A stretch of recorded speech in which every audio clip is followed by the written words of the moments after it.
जब विज्ञान ने तरक्की नहीं की थी तब हम अंतरिक्ष के बारे में उतना ही जानते थे जितना कि हम अपनी आंखों या दूरबीन से देख सकते थे। उस वक्त सितारों और खगोल पिंडों को देखने का और समझने का एकमात्र तरीका था और वो था प्रकाश।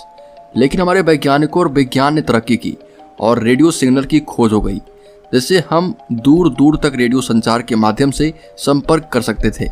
फिर हमें ज्ञात हुआ कि ये रेडियो सिग्नल अंतरिक्ष में भी मौजूद हैं और अंतरिक्ष के खगोलीय पिंड भी रेडियो सिग्नल छोड़ते हैं, जिन्हें सुनकर हम उनके बारे में बहुत कुछ जान सकते हैं। इतना ही नहीं, अगर कोई एलियन सभ्यता हमसे संपर्क करना चाहेगी तो वो भी हमसे रेडियो सिग्नल के द्वारा ही करेगी।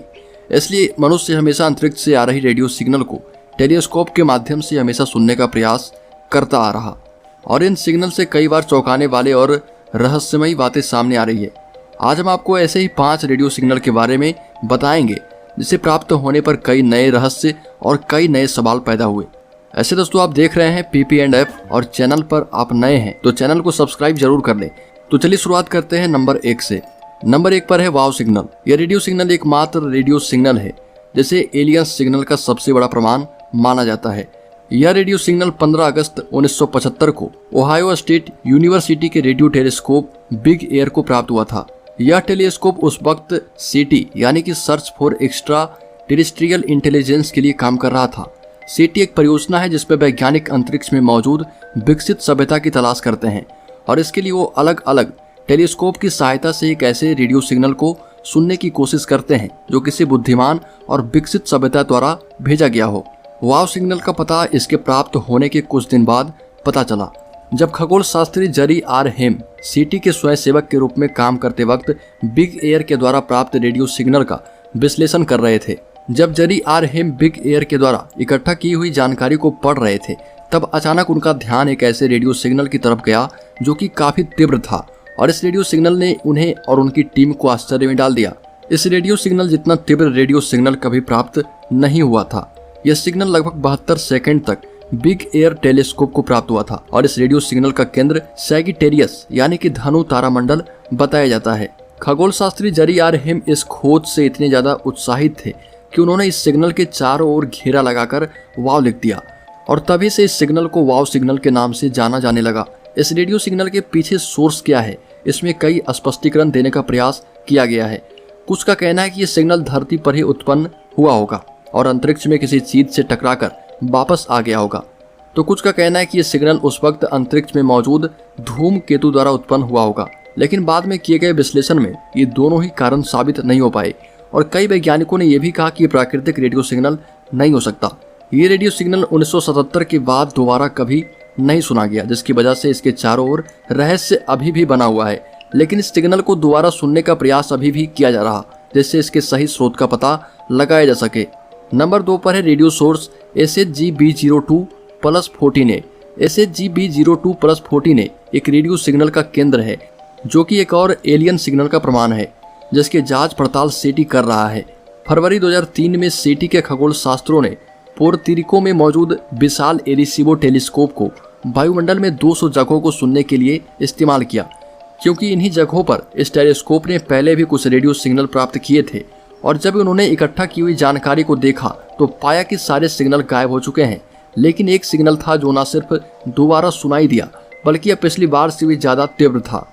यह सिग्नल लगभग 3 बार प्राप्त हुआ और हर बार लगभग 1 मिनट तक रिकॉर्ड किया गया। इस सिग्नल की खास बात यह थी कि इस सिग्नल की फ्रीक्वेंसी 1420 मेगाहर्ट्ज थी और यह वही फ्रीक्वेंसी है जिस पर ब्रह्मांड में मौजूद सबसे आम तत्व यानी कि हाइड्रोजन ऊर्जा छोड़ता है। वैज्ञानिकों का मानना है कि अगर कोई विकसित सभ्यता अगर किसी दूसरी सभ्यता से संपर्क करना चाहेगी तो वो इसी फ्रीक्वेंसी पर रेडियो संचार करेगी। इस रेडियो सिग्नल की एक और चौंकाने वाली बात यह है कि इसका केंद्र पीसिस और एराइज यानी कि मीन और मेष तारामंडल के बीच में है और यह जगह और भी असमंजस में डाल देने वाली जगह है, क्योंकि इस जगह पर लगभग 1000 प्रकाश वर्ष तक कोई भी तारा मौजूद नहीं है। इस रेडियो सिग्नल के बारे में SETI का कहना है कि अभी ये पुष्टि नहीं की जा सकती है कि एलियन के द्वारा भेजा गया सिग्नल है।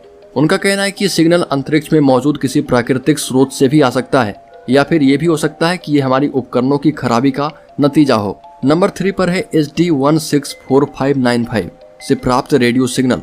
SETI एक और रेडियो सिग्नल पर अनुसंधान कर रहा जो HD-164595 नामक सितारे के पास से आ रहा है। और यह सितारा हमारी पृथ्वी से लगभग 94.35 प्रकाश वर्ष दूर मौजूद है। इस सितारे की खास बात यह है कि यह सितारा हमारे सूरज जितना ही बड़ा है और इस सितारे के पास एक ग्रह होने की पुष्टि भी की गई है जो पृथ्वी से 16 गुना बड़ा है। और यह सिग्नल 15 मार्च 2015 को रशियन टेलीस्कोप के द्वारा प्राप्त हुआ था।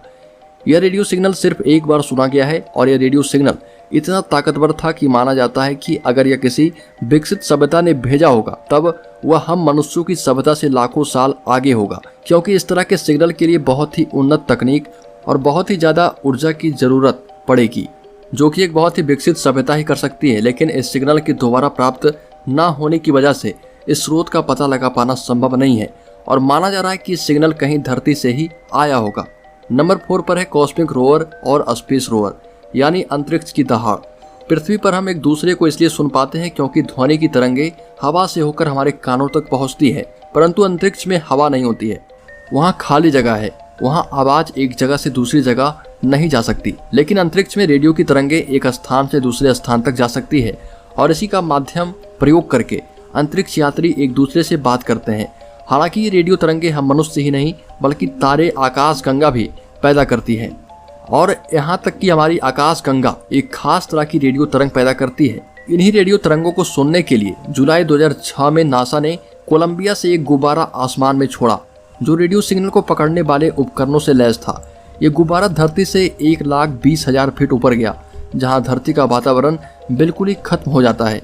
वैज्ञानिक बहुत ही हल्के और मध्यम रेडियो सिग्नल की आशा कर रहे थे जो कि उन्हें आसपास के तारों से प्राप्त होता, पर उन्होंने जो प्राप्त किया वो बहुत ही चौंकाने वाला था। उन्हें एक मध्यम रेडियो सिग्नल की बजाय उनकी उम्मीद के 6 गुना तेज रेडियो सिग्नल प्राप्त हुए, जिसकी वजह से उन्होंने इसे कॉस्मिक रोवर यानी कि अंतरिक्ष की दहाड़ का नाम दिया। इतना ज्यादा तेज रेडियो सिग्नल कहाँ से भेजा जा रहा था, इस बात को वैज्ञानिक पकड़ नहीं पाए। शोधकर्ता ये मान रहे थे कि ये तरंगे आसपास के तारे और आकाश गंगाओं से आ रही होगी, पर बाद में इन सारी बातों से इनकार कर दिया गया क्योंकि इतने तीव्र रेडियो सिग्नल कोई भी तारा या आकाश गंगा नहीं भेज सकता था। इस सवाल का जवाब नहीं दिया गया, यानी कि ये पूरी तरह से एलियन सिग्नल था।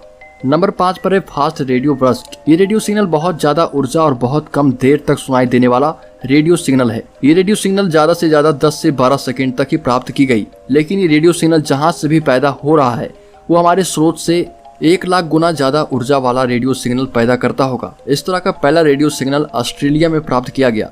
ये रेडियो सिग्नल प्राकृतिक है और ये सुपरनोवा के विस्फोट से पैदा हुआ होगा या फिर 2 ब्लैक होल के भिड़ंत से पैदा हुआ होगा या फिर ये किसी ऐसे खगोल घटना से पैदा हुआ होगा जिसके बारे में हम अभी तक नहीं जानते हैं। तो दोस्तों उम्मीद है आपको ये वीडियो पसंद आई होगी। वीडियो पसंद आई हो तो वीडियो को लाइक करें और चैनल को सब्सक्राइब जरूर कर लें, जिससे कि PP&F से जुड़ी और भी इंटरेस्टिंग वीडियो आपको मिलती